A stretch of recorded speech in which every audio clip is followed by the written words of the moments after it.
ओम श्री साई राम। गीता वाहिनी 6वां अध्याय। दूसरे अध्याय के 17 श्लोकों में 56वें से 72वें श्लोकों तक कृष्ण ने स्थित प्रज्ञ के गुण और इस अवस्था की श्रेष्ठता का वर्णन किया और कहा कि उन्होंने स्वयं निष्ठा की प्राप्ति के लिए ज्ञान योग को ज्ञानियों और कर्म योग को योगियों के लिए निर्धारित किया है। उन्होंने यहाँ कर्म योग की महत्ता समझाई। प्रत्येक व्यक्ति के लिए प्राकृतिक आवश्यकताओं का आदर रखते हुए कर्म में व्याप्त रहना अनिवार्य है। इसलिए कृष्ण ने कहा, अपने कर्तव्य कर्म करो, कर्तव्याधीन कर्म करो। कर्म करते रहना कर्म न करने से अधिक उचित है। यदि तुम कर्म नहीं करोगे तो जीने का कार्य कठिन ही नहीं, असंभव भी हो जाएगा। जो कर्म परिणाम में बंधनदायक नहीं है उन्हें यज्ञ कहा जाता है। अन्य सब कर्म बंधनकारी हैं। ओह अर्जुन, सब मोह छोड़कर प्रत्येक कार्य को भगवान को समर्पित यज्ञ मानकर करो। कृष्ण ने अर्जुन को कर्म के उत्पत्ति स्थान, कर्म की जड़, जहां से कर्म करने की उत्कंठा निकलती है और बढ़ती है, उस पर उपदेश दिया। उन्होंने इसे इतना स्पष्ट समझाया कि अर्जुन का हृदय वास्तव में प्रेरित होकर बदलने लगा।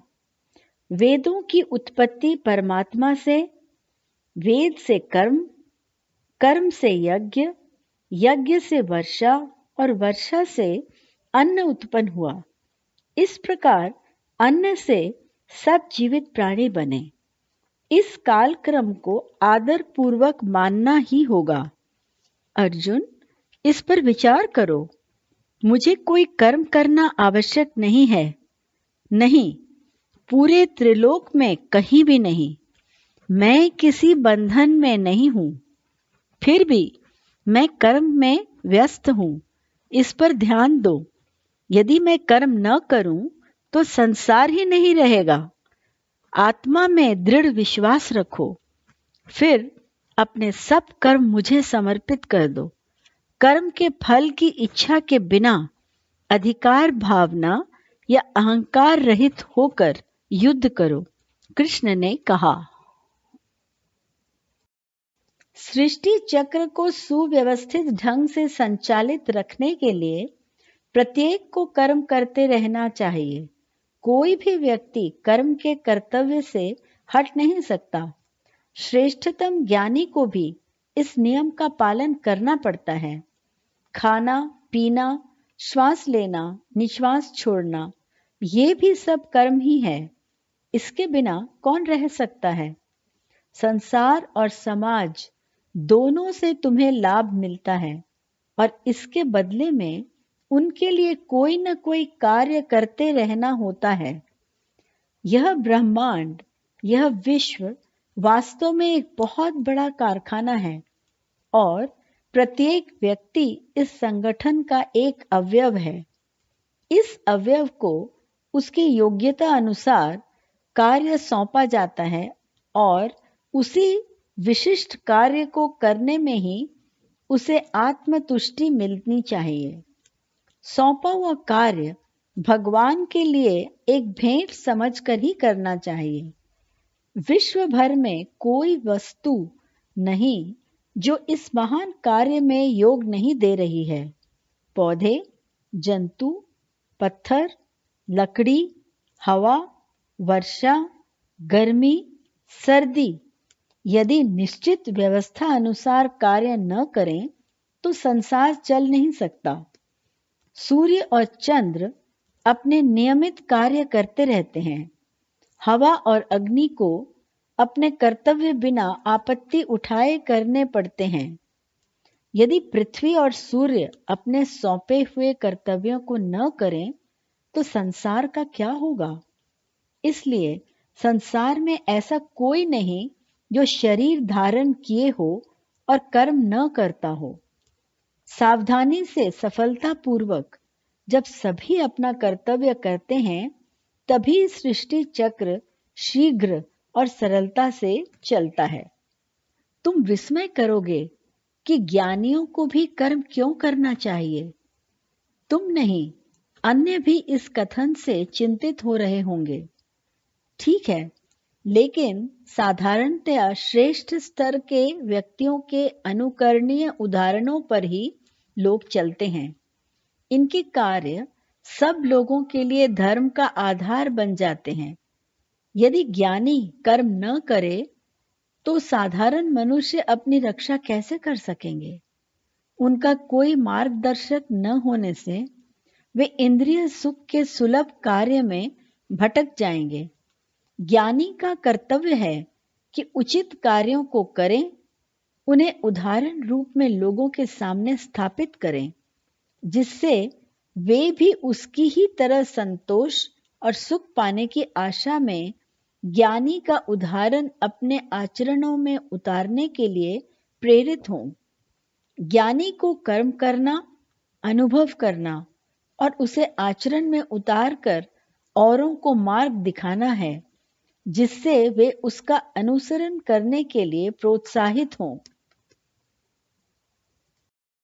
अर्जुन, केवल एक यथार्थ पर ध्यान दो। तुम्हारे शरीर का तापमान इस समय कितना है? शायद 98 अंश होगा। ये कैसे हुआ? क्योंकि इतनी दूरी पर सूर्य इससे अनेक करोड़ों गुना ताप झेल रहा है। ठीक है ना? अब यदि सूर्य सोचे कि इतनी उष्णता वो सहन नहीं कर सकता और फिर यह ठंडा पड़ जाए तो मनुष्यों का क्या होगा? पुनः यदि सृष्टि में और उसके द्वारा किए जाने वाले वृहत विश्व कर्म के कार्यों को मैं ना करूं तो कल्पना कर सकते हो कैसा अंत होगा। याद रखो, मैं इसी कारण कर्म करता हूं, इसलिए नहीं कि इनसे मुझे कोई लाभ या भलाई मिले या अन्य कोई फल प्राप्त हो। संसार में लगभग प्रत्येक कर्म के नियम निर्धारित हैं, लेकिन लोग इतने अधिक अज्ञान में लीन हैं कि उन्हें अपनी नैतिक और बौद्धिक स्थिति और कर्म के रहस्य का बोध ही नहीं है। ऐसे लोग महान लोगों के उदाहरण से प्रेरणा लेकर ही बच सकते हैं। इसलिए ज्ञानी को कर्म करते रहना होता है। उसे साधारण मनुष्यों का आलस्य और भ्रम हटाना होता है। इसीलिए सभी को दृढ़ता पूर्वक कर्म के नियम का पालन करना है। क्या विमान पृथ्वी की अवहेलना कर आसमान में ही सदा उड़ता रहता है? जिन्हें विमानों में बैठना है वे स्वयं ऊपर उठकर उसमें नहीं बैठ सकते। पूर्व निश्चित व्यवस्था अनुसार अपने स्थानों पर एकत्रित यात्रियों को लेने विमान को पृथ्वी पर आना ही पड़ता है और उन्हें बिठाकर वह पुनः उड़ान भरता है। इसी प्रकार ज्ञानी को कर्म करने की इच्छा या उत्कंठा नहीं रहती, फिर भी नीचे कर्म क्षेत्र में उसे ऐसे लोगों की मदद करने के लिए आना पड़ता है जो गुण संपन्न होते हुए भी अपने गुणों का उचित उपयोग बिना मार्गदर्शन के नहीं कर सकते। जनक जैसे श्रेष्ठ पुरुष को भी इसी कारण धर्म कर्मों को करना पड़ा। अश्वपति ने भी इसीलिए कर्म किया जिससे अन्य लोग निपट आलस्य या दुष्टता से बच सकें। तब अर्जुन के एक और प्रश्न का उत्तर कृष्ण ने दिया। सब पापों की जड़ काम है और उन्होंने इसके लक्षण, कारण और उपायों को विस्तृत रूप से स्पष्ट किया। जो देहात्म बुद्धि से बंधा है उसे कर्म विजय की आशा छोड़ देनी चाहिए। ब्रह्मात्म बुद्धि प्राप्त करने पर ही कर्म पर निश्चित विजय होती है। प्रत्येक कार्य भगवान को समर्पित भाव से ही करना चाहिए। समस्त संसार को विष्णु रूपा ही समझना चाहिए जो कि जगतातीत है। इस अध्याय में 3 मुख्य विषयों को स्पष्ट किया गया है। पहला, कर्म सभी को करना होता है, नहीं तो संसार का अस्तित्व नहीं रहेगा। दूसरा, महान पुरुषों के कर्म का आदर्श सामने रख अन्य सब कर्म करें। तीसरा, लगभग सभी कर्म के कर्तव्य से बंधे हैं। कृष्ण की कृपा से अर्जुन ने यह शिक्षा प्राप्त की। इतने से ही संतुष्ट न हो, कृष्ण ने उसे बताया कि कर्म का अंतिम लक्ष्य और अंतिम लाभ ज्ञान ही है। ज्ञान का कोश मनुष्य स्व प्रयत्नों द्वारा मन की शुद्धि और परमात्मा का अनुग्रह प्राप्त करने के लिए जीतता है। ज्ञान से केवल आनंद ही नहीं मिलता, वरन वह तो स्वयं आनंद का स्रोत है। इस प्रकार भगवान ने अर्जुन को ज्ञान मार्ग की दीक्षा दी। 5वें अध्याय तक इसी विषय का विवरण है। भगवत गीता के उपदेश में ज्ञान योग एक अमूल्य रत्न की तरह चमकता है। कृष्ण ने सूचित किया, न ही ज्ञानेन सदृशम पवित्रमिहं विद्यते।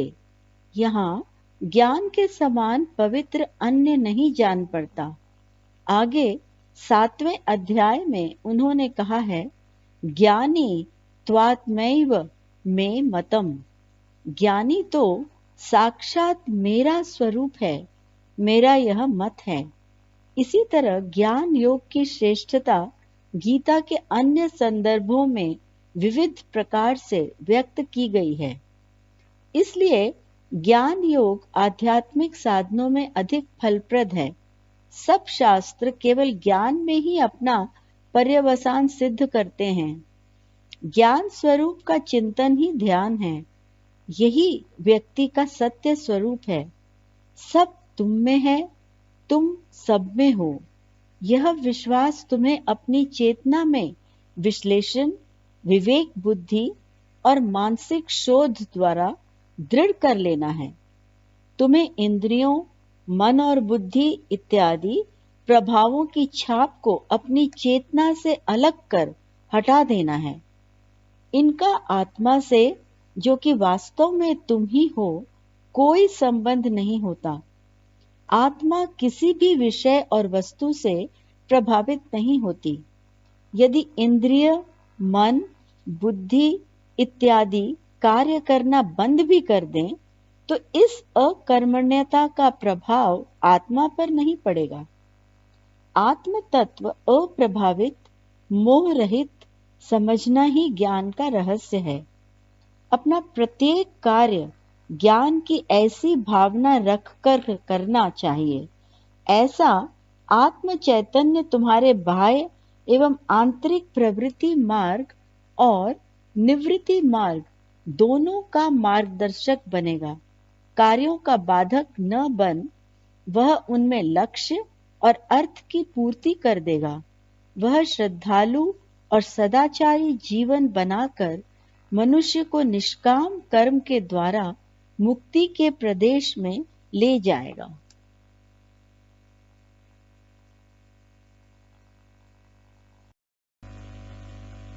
मुक्ति के लिए ज्ञान सीधा मार्ग है, इसलिए इसकी पवित्रता अतुलनीय घोषित की है। इससे यह स्वाभाविक सिद्ध होता है कि अज्ञान ही यथार्थ में अत्यंत घृणित है। सर्वव्यापक को विशिष्ट में देखो, विशिष्ट को सर्वव्यापक में। यह ज्ञान का निष्कर्ष है। कृष्ण ने कहा, सब क्षेत्र केवल एक क्षेत्रज्ञ को जानते हैं, और वो कौन है? आत्मा, अर्थात तुम, स्वयं तुम।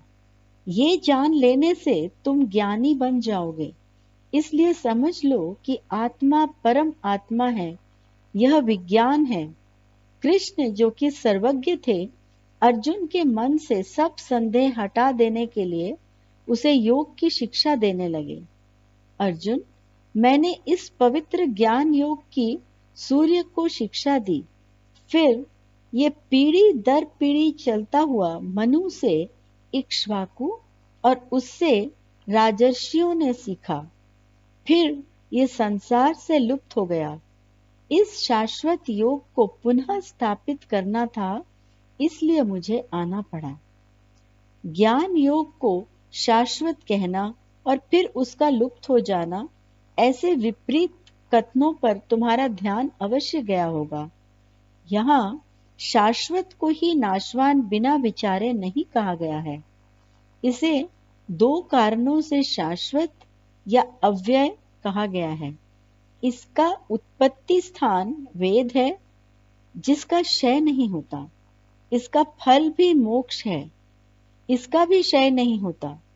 समय बीतने पर यह योग लापरवाही और अप्रवचन द्वारा भुला दिया गया, अर्थात ये लुप्त हो गया, दृष्टि से ओझल हो गया, इसका क्षय हो गया। इस कथन का अभिप्राय इससे अधिक और कुछ नहीं है। इसे पुनः जीवित करने का अर्थ इसे पुनः प्रचलित करना है, पुनः नया निर्माण करना नहीं है। दृष्टि से ओझल को साधारणतया प्रचलित भाषा में नष्ट हो गया कहा जाता है। इसे यहाँ ऐसा ही समझना है, क्योंकि जो वस्तु नष्ट हो सकती है उसे भगवान कभी बनाता नहीं है। सूर्य का उल्लेख गूढ़ अर्थ रखता है। भारतवर्ष के लोगों का सूर्य से आत्मिक संबंध है। भारत के वीर क्षत्रियों का सूर्य से पूर्व काल से ही संबंध है। साधारण मनुष्यों के लिए सूर्य इतना पवित्र है कि उसे श्रेष्ठ गुरु माना जाता है। भारतीय धर्म ग्रंथों और पौराणिक कथाओं में भी जो अपूर्व स्थान सूर्य को दिया गया है, वह अन्य किसी को नहीं दिया गया। सूर्य एक अद्वितीय स्थान रखता है, क्यों न हो, क्योंकि पूरे विश्व के लिए सूर्य परमात्मा का प्रत्यक्ष रूप है। सूर्य समय का उत्पत्ति स्थान है। शास्त्र सूर्य को समय का पिता कहते हैं। प्रत्येक की जीवन अवधि सूर्य ही सीमित और निर्मित करता है। निर्धारित समय के क्षणों का अंश वही प्रतिदिन हरेक के जीवन में से काटता जाता है। इस प्रकार वही निर्णय करता और भाग्य विधाता है। व्यक्ति की इच्छा हो न हो, उसका प्रत्येक कार्य सूर्य की अध्यक्षता में उसे ही अर्पित कर किया जाता है। संसार का इतना ही नहीं, सूर्य कितना कार्य करता है इसका विचार करो। ये सभी नित्य अनुभव करते हैं, इसे सबने देखा है। इस ग्रह के सब जीव, पशु, प्राणी, वनस्पति का जीवन दाता सूर्य है। बिना उसकी किरणों के संसार वीरान और अनुपयोगी हो जाएगा। आकाश में वह समुद्र के पानी को खींचकर बादलों द्वारा उसे खेती पर बरसाता है। सब पर एक समान अपनी किरणें डालने वाला वह अमर धर्म देवता है। सूर्य महान त्यागी है, अनुपम त्यागी है, श्रेष्ठ योगी है। अपनी महत्ता और विश्राम की क्षण भर भी परवाह किए बिना या बदले की आकांक्षा किए वह अपना कर्तव्य पालन करता है। अपना कार्य वह नम्रता और दृढ़ता से करता है। उसके कार्य को अन्य कोई नहीं कर सकता। उसके द्वारा जो सुख प्राप्त होता है दूसरा कोई नहीं दे सकता। फिर भी न तो उसमें आडंबर है न अभिमान है। अपनी शक्ति प्रदायक सेवा के परिणामों से मतलब रखे बिना कार्य करता रहता है।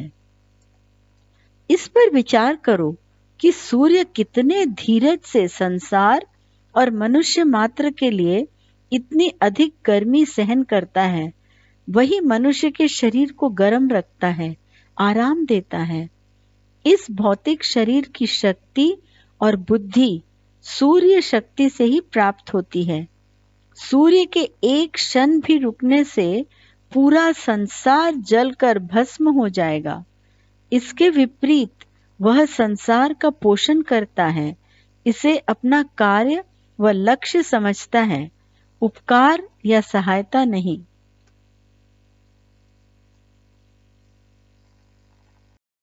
केवल धर्म में ही, जो कि तुम्हारा स्वभाव है, तुम्हें धीरज रखना चाहिए। यदि कर्म को कर्तव्य का बोझ ही मानोगे तो कष्ट और कठिन परिश्रम सहन नहीं कर सकोगे। अस्वाभाविक व अपनाए हुए कर्म असहज कर्म कहलाते हैं और अपने सच्चे स्वभाव को प्रकट करने वाले कर्म सहज कर्म कहलाते हैं। सहज कर्म तो आसान प्रतीत होंगे और असहज कर्म हमेशा बोझिल लगेंगे। असहज कर्म से अहंकार या मैं करता हूं की भावना उत्पन्न होकर परिणाम स्वरूप थकान या घमंड, घृणा या धृष्टता प्रकट होगी। इस एक विषय पर विचार करो। व्यक्ति जब स्वस्थ होता है तब कोई भी उसकी कुशलता के बारे में नहीं पूछेगा, लेकिन बीमार या दुख होने पर सभी पूछेंगे कि क्या हुआ और फिर चिंता युक्त प्रश्नों की झड़ी बांध देंगे। लेकिन ये चिंता क्यों? मूल रूप में मनुष्य आनंदमय और सुखी है। आनंद उसका स्वभाव है, यही उसका सहज स्वभाव है। इसलिए जब वह खुश और स्वस्थ होता है तो किसी को आश्चर्य या चिंता नहीं होती, लेकिन शोक और पीड़ा उसके लिए अस्वाभाविक है। एक भ्रम के परिणाम स्वरूप उसका स्वभाव उनसे घिर गया है। इसलिए लोग चिंतित होकर ये पता लगाना चाहते हैं कि वह इस प्रकार भ्रमित कैसे हो गया। सूर्य हमें सिखाता है कि अपने मूल स्वभाव में रहने से थकान या घमंड, घृणा या धृष्टता नहीं उत्पन्न होगी। सूर्य का काम उस पर आग्रह पूर्वक थोपा नहीं गया, उसके द्वारा बाध्य होकर स्वीकृत भी नहीं किया गया। इसीलिए उसका कार्य व्यवस्थित क्रम से और शांति पूर्वक होता है। सूर्य का मनुष्य को यही उपदेश है कि जिस समय को उसने रचा और पूर्णतया बांटने में फलीभूत हुआ, उसे केवल अपने आराम और सुरक्षित जीवन पाने में खर्च न कर एक सदाचार पूर्ण और प्रेरणात्मक जीवन व्यतीत करने के उपयोग में लिया जाए। मनुष्य ऐसे ही भाग्य की पात्रता रखता है। अब उन्हें मालूम हो गया होगा कि भगवान ने गीता का उपदेश सूर्य को पहले क्यों दिया। सूर्य एक महान कर्म योगी है। जीवन के चौराहे पर खड़े मनुष्य के प्रतिनिधि अर्जुन को कृष्ण अब इस अमर गीता शास्त्र का उपदेश देते हैं। भगवान ने अर्जुन को इसके लिए चुना क्योंकि उसमें भी ऐसी ही श्रेष्ठ पात्रता थी। ठीक है ना? क्षण भर इस पर विचार करो। यदि अर्जुन में ऐसे गुण, तेजस्विता और पात्रता न होती तो कृष्ण उसे गीता को उपदेश देने का निश्चय ही न करते। अयोग्य को भगवान ईश्वरीय शक्ति का उपहार नहीं देते। उपदेश प्राप्त करने योग्य गुण अर्जुन में थे और इसीलिए भगवान ने उसे इस हेतु चुना। जय साई राम।